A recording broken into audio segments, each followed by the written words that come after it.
وہ جوان جو ہی پروان چڑھا ان فوان شباب آیا تو اس کی پیشانی سجدے کے تقدس سے مالا مال ہو گئی، اس کی آنکھوں میں حیا اور شرم کے پہرے آ گئے، اس کے خیالوں میں پاکیزگی آ گئی، اس کی زندگی کے شب و روز نیکی کے ماحول میں بسر ہونے لگے، اس کی راتیں ذکر الہی میں، تلاوت کلام مجید میں اور دن یاد الہی میں روزے سے گزرنے لگے۔ وہ جوان جس کی جوانی اللہ کی عبادت میں گزری، کیونکہ جوانی اگر عبادت میں گزر گئی تو بڑھاپا تو پر نور ہے ہی ہے۔ سب سے مشکل مرحلہ زندگی کا جوانی کا ہے۔ شیطان زیادہ ورغلاتا ہے کسی شخص کو جب وہ جوانی کے مرحلوں سے گزر رہا ہوتا ہے۔ تو جس کی جوانی خیریت کے ساتھ گزر گئی اور اس نے اپنی جوانی کے تقدس کو محفوظ رکھ کے منزل تک پہنچا لیا، اپنی عصمت کے جوہر کی حفاظت کی، اپنی آبرو کو لٹنے نہیں دیا، اپنی آنکھوں کی شرم و حیا پر پہرے بٹھائے اور آنکھ کو برباد نہیں ہونے دیا اور اپنی زندگی کے تقدس کا پہرا دیا، تو جو جوان اپنی جوانی کو خیریت کے ساتھ گزار گیا۔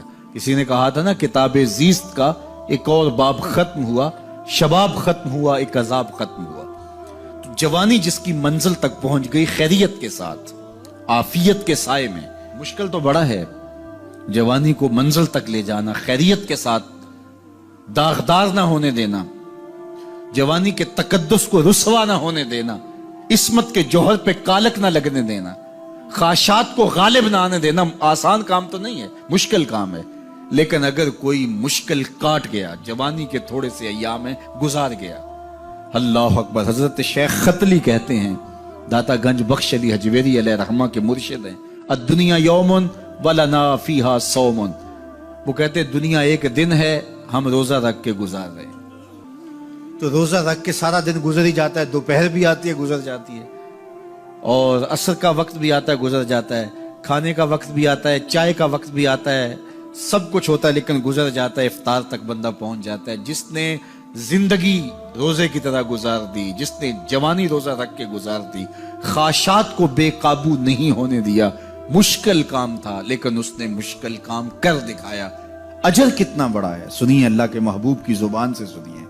حضور نے ارشاد فرمایا جو سید ابو ہریرہ کے ذریعے سے ہمارے تک پہنچا، فرمایا قیامت کے دن جب سورج کا رخ سیدھا ہوگا، زمین تانبے کی ہوگی، لوگ پسینے میں شرابور ہوں گے، کوئی ٹخنوں تک پسینے میں، کوئی گھٹنوں تک، کوئی کمر تک، کسی کو پسینے کی لگام دی جائے گی، اور وہ پسینہ ایسے نہیں ہوگا جس طرح یہ پسینہ ہے، اتنا گرم ہوگا۔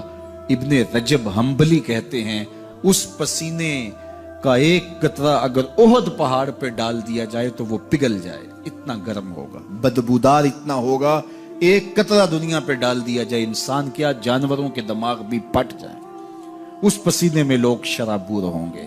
لیکن جس نے اپنی جوانی کو عافیت سے گزارا ہوگا، کل قیامت کے دن جب کوئی سایہ نہیں ہوگا، اللہ اس جوان پر اپنے عرش کا ٹھنڈا سایہ عطا فرمائے۔ وہ شخص جس کو کسی عورت نے دعوت گناہ دی اور وہ صاحب منصب تھی، صاحب جمال تھی، اور اس نے یہ کہہ کہ یہ خواہش، یہ آرزو مسترد کر دی، انی خاف اللہ۔ اسی طرح کوئی عورت ہے تو اس نے اپنے تقدس کی حفاظت کی، اپنی آبرو پہ پہرا دیا اور کسی پیشکش کو ٹھکرا دیا، تو فرمایا قیامت کے دن جب کوئی سایہ نہیں ہوگا، اللہ اسے بھی اپنے عرش کا ٹھنڈا سایہ دے گا۔ کیسا سخت دن ہوگا، اور وہ کس اعزاز میں ہوگا، کس تکریم میں ہوگا۔ یہ تو 4 دن 10-20 سال ہیں، اور وہ 50,000 سال کا ایک دن۔ پھر اس کو اللہ کا شکر ادا کرنا ہوگا کہ اللہ تو نے کتنا کرم کیا میرے اوپر کہ میری جوانی خیریت اور عافیت سے گزری، اور آج اس کا تو کتنا بہتر صلہ مجھ کو دے رہا۔ انسان جب کوئی اچھی بات سنتا ہے تو انسان کی فطرت ہے کہ وہ آگے منتقل کرتا ہے۔ آج کل وہ شیئر کر دیتے ہیں نا، جو بات آئے تو آپ اس کو آگے بڑھاتے ہیں، دوستوں میں شیئر کر دیتے ہیں۔ تو یہ انسان کی فطرت سے افواہیں بھی اس لیے پھیلتی ہیں کہ جو بھی بات آپ سنتے ہیں فوری آپ کی کوشش ہوتی ہے کہ یہ سب سے پہلے دوستوں کو میں ہی بتاؤں۔ تو یہ انسانی فطرت ہے۔ تو جب افواہ اور ایسی چیز، کوئی غم کی خبر بھی ہو، کسی کی وفات کی خبر بھی ہو، تو اس وقت بھی انسان کی فطرت، سست سے سست آدمی بھی پھر جلدی جلدی فون کرتا ہے، آگے بڑھاتا ہے کہ فلاں سے ایک فوت ہو گیا۔ تو چونکہ یہ فطرت ہے، بات کو آگے بڑھانے کا شوق ہے انسان کے اندر رکھا ہے، اس سے چیزیں پھیلتی ہیں۔ اور پھر جو خیر کی خبر ہوگی یا خیر کی بات ہوگی تو اس کو تو آگے پھیلانے کا پھر ہمارا دین بھی ہمیں ترغیب دیتا ہے، جذبہ دلاتا ہے۔ تو حضرت ابو ہریرہ اس جذبے کے تحت جو سنتے تھے پھر آگے منتقل کرتے۔ اب حضور کی بارگاہ سے اٹھ کے جاتے تو سب سے پہلے گھر جاتے اور سب سے پہلے اپنی ماں کو ہی سناتے، اور ماں تھی کافرہ، وہ سننے کی بجائے، خوش ہونے کی بجائے سن کے وہ الٹا ناراض ہوتی اور کوئی نہ کوئی ایسی بات کر دیتی۔ سید ابو ہریرہ سے گوارا نہ ہوتا، ایک دن انہوں نے کوئی ایسی بات کر دی کہ حضرت سیدنا ابو ہریرہ رضی اللہ تعالیٰ عنہ نے فیصلہ کر لیا کہ آج ماں کو چھوڑ دینا ہے، کیونکہ میں یہ گوارا نہیں کرتا کہ میرے آقا کے بارے میں کوئی ایسا جملہ کوئی بولے۔ اور تھی گھر میں ماں ہی، بھائی بھی کوئی نہیں تھا، بہن بھی کوئی نہیں تھی، باپ بھی فوت ہو گئے تھے، شادی بھی نہیں ہوئی تھی، تو ماں ہی ماں گھر میں، اور ماں اور بیٹا اکٹھے رہتے ہو تو پھر محبت بھی مثالی ہوتی ہے۔ تو اب ماں ہی ایک رشتہ ہے مادی دنیا کے اوپر، تو حضرت ابو ہریرہ رضی اللہ تعالیٰ عنہ نے فیصلہ کر لیا کہ چھوڑ دینا ہے۔ چھوڑ کے گھر سے نکلے، لیکن دل ڈوب رہا ہے کہ ایک ہی تو رشتہ تھا وہ بھی گیا۔ افسردہ ہے، حضور کی خدمت میں پہنچے، دل و قلب و نگاہ کے مرشد اولین نے ابو ہریرہ کی اداسی دیکھی تو فرمایا ابو ہریرہ کیا بات ہے؟ تو حضرت ابو ہریرہ جس طرح بندہ پھٹ نہیں پڑتا، تو عرض کی حضور میری ماں کی ہدایت کی دعا کر دیجئے۔ ساری کہانی 2 لفظوں میں بیان کر دی، میری ماں کی ہدایت کی دعا کر دیجئے۔ حضور نے نہیں پوچھا کیا ہوا، کیا ماجرا ہوا، فوراً ہاتھ اٹھ گئے، اور لفظ کیا تھے؟ اللہم اہد ام ابی ہریرہ، اے اللہ ابو ہریرہ کی ماں کو ہدایت دے دے۔ ادھر انہوں نے بے چینی سے یہ بات کہی، ادھر حضور کے ہاتھ اٹھے، پھر ان اٹھے ہوئے ہاتھوں کو خالی تو موڑا ہی نہیں جاتا۔ اجابت کا صحرا، عنایت کا جوڑا، دلہن بن کے نکلی دعائے محمد صلی اللہ علیہ وسلم۔ تو حضور علیہ السلام نے ہاتھ اٹھا دی، حضرت ابو ہریرہ نے دوڑ لگا دی۔ کسی نے پوچھا ابو ہریرہ آج بڑی جلدی ہے؟ کہا آج ہی تو دیکھنا چاہتا ہوں، گھر پہلے میں پہنچتا ہوں یا حضور کی دعا پہلے پہنچتا ہوں؟ جا کے دروازے کو دستک دی، اندر پانی کے کھنکنے کی آواز آ رہی تھی جس طرح کوئی غسل کر رہا ہو۔ آواز دی تو آواز آئی، بیٹا ابو ہریرہ ٹھہرو، میں بھی آئی۔ کہا لہجے سے سمجھ گیا اس میں محمد عربی کی دعا بول رہی ہے۔ تھوڑی دیر کے بعد میری ماں آئی، تازہ آثار وضو سے اور غسل کی وجہ سے ان کے جو ہے وہ بالوں سے قطرے ٹپک رہے تھے، اور لبوں پر میرے حضور کا کلمہ جاری تھا۔ اللہ اکبر، سیدنا ابو ہریرہ تیرے مقدر پہ قربان۔ ایک سفر میں حضور علیہ السلام اور اصحاب گامزن تھے کہ راستے میں قیام کیا، تو ایک قبیلے کی صلح کروانے کے لیے حضور علیہ السلام تشریف لے گئے۔ وہاں کچھ تاخیر ہو گئی تو صحابہ نے حضرت ابوبکر صدیق کو کہا کہ حضور رک گئے ہیں تو نماز کا وقت جا رہا ہے، آپ نماز پڑھا دیجیے۔ تو حضرت ابوبکر صدیق رضی اللہ تعالیٰ عنہ مصلی پہ کھڑے ہو گئے۔ اب نماز شروع ہوگی، ادھر سے حضور بھی فارغ ہو گئے، تو آقا کریم تشریف لائے۔ تو آقا کریم علیہ السلام جو ہی تشریف لائے تو صحابہ کی صفیں بندی ہوئی تھی، حضور کو دیکھا انہوں نے راستہ چھوڑ دیا، پیچھے سے لے کر کے مصلی تک صحابہ نے حالت نماز کے اندر حضور کے لیے راہ کشادہ کر۔ کاش کہ یہ حدیث سب لوگوں نے پڑھی ہوتی اور امت میں اتنے فرقے نہ بنتے، اور یہ سوچ کبھی نہ پنپتی کہ نبی کے خیال سے نماز ٹوٹتی ہے۔ یہاں تو راستے چھوڑے جا رہے ہیں، یہاں تو پروٹوکول دیا جا رہا ہے۔ اللہ اکبر، اور یہ حدیث کہیں چھپی نہیں ہے، بخاری کے اندر چھپی ہوئی۔ اللہ اکبر، آقا کریم علیہ السلام تشریف لائے تو صحابہ نے راستہ چھوڑنا شروع کر دیا، نماز بھی چل رہی ہے اور حضور کا راستہ بھی چھوڑ رہے ہیں۔ بالکل حضرت ابوبکر صدیق کے پیچھے آ کے حضور کھڑے ہو گئے۔ وابو بکر لا یلتفت یمینا ولا یسارا، جب آپ نماز پڑھتے تھے تو نہ دائیں دیکھتے نہ بائیں دیکھتے، پوری توجہ انہماک ہوتا۔ وہ اپنی کیفیات کے جہان میں ڈوبے تھے اور حضور آ کے پیچھے کھڑے ہو گئے۔ صحابہ نے اپنے ہاتھوں کی پشت پہ ہاتھ مارنے شروع کر دیے۔ مقعن و تصدیہ، قرآن نے تالی لگانا، سیٹی مارنا، یہ شیطانی اعمال ہیں، لیکن ہاتھ کی پشت پہ ہاتھ مار کے متنبع کرنا یہ مختلف مواقع کے اوپر یہ جائز ہے۔